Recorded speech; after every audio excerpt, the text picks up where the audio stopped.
ascent and keep cash because Mark's recording. My name's Danielle and we're down by the beautiful River Brue with the tour in the background. If you've never been introduced to us before, we cover a lot of common law content. We're talking about history. So we found this really awesome book in a charity shop, and it goes to show that once upon a time children were being taught about the importance of the Magna Carta, and we thought it was so lovely that we would cover chapters of it. So you don't have to concentrate all on me. We've got a lovely background. And it starts with the ancient Britons, and we'll just read for about 7 minutes, 8 minutes.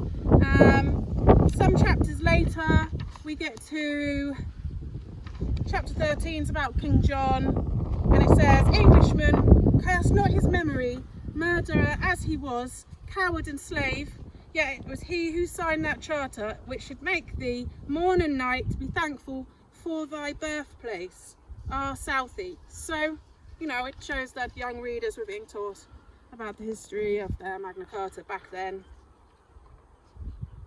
We'll carry on. It's not that breezy, is it? It starts with the ancient Britons. So I'm not always going to be looking at the camera because I'm reading. Blessed Isle with matchless beauty crowned, James Thompson. The earliest dwellers in our country of whom history has anything to tell were the ancient Britons. But long before their time, how long the wisest men cannot say, other races inhabited the land that we live in. We can look upon their homes in many a mountain cave, while in the British Museum and in similar places are shown some of the weapons made of flint with which they hunted in the chase and fought in time of war.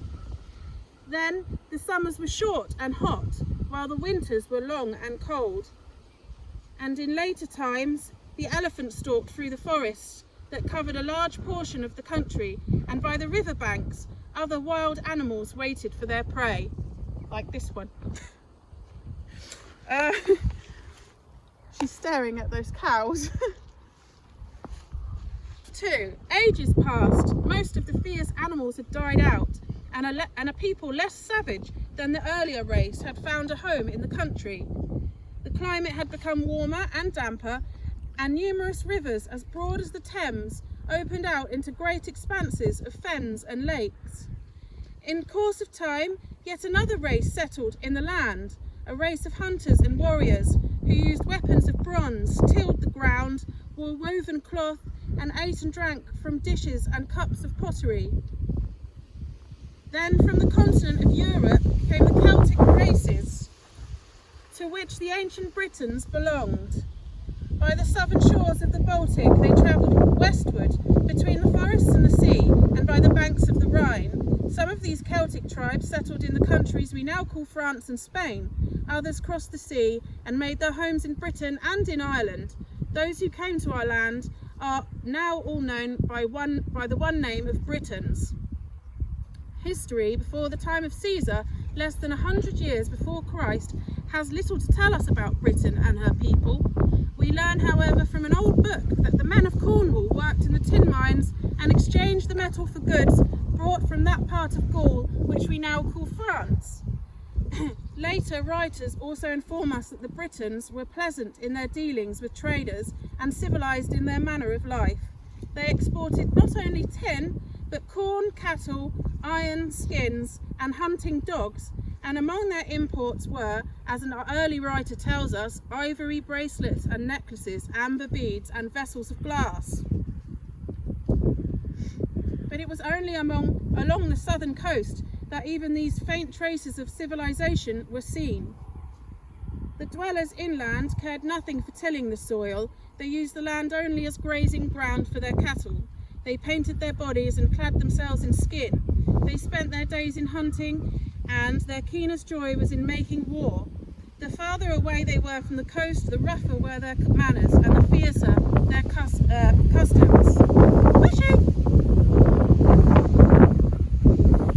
The greater part of Britain was, in those early years, uninhabitable. Vast woods extended in some places for many miles, and the middle was a region gloomy swamps. Beyond the woods were bare tracts of moorland, whose hollows were slimy bogs. Over this great wilderness packs of wolves roamed, finding their food by running down the deer. She likes doing that if she can.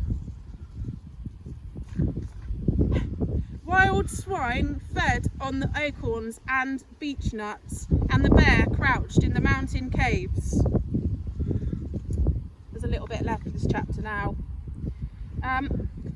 The forests were in some districts so near to the coast that there was but a narrow space left in which man could settle. On the flat eastern coast, the tides carried the sea for many miles inland, and these waters, mingling with the streams and rivers, caused great fens to be formed in the low-lying parts of the eastern shores. There the summers were sunless and the winters intensely cold. It was only along the edges of the forests and fens by the rivers and the coast, on the moors and hills, that man could make his home. This was all covered in water too. In our next chapter, we shall read of the coming to Britain of the great Roman general Julius Caesar.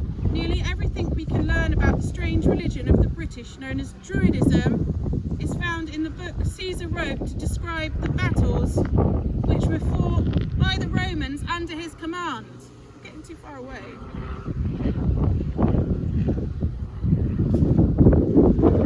Speaking of the Druids, he says that besides being the priests, they wrote verses, and they were the teachers of all who cared to come to them.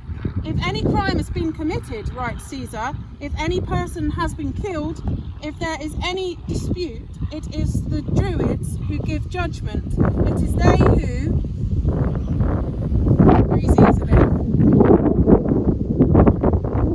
settle what the reward or the punishment shall be. Those who would not bow to their ruling were not allowed to take part in the worship. That was the heaviest punishment of all, for the offenders were then looked upon as godless and were kept from mixing with their fellow men. The chief thing the Druids taught was that at death the soul entered into another body, and that the hero who died in battle. It's going to be really noisy. Yeah. Would be rewarded by the. Where's the camera? Where's the actual? I think it's on the front of the phone.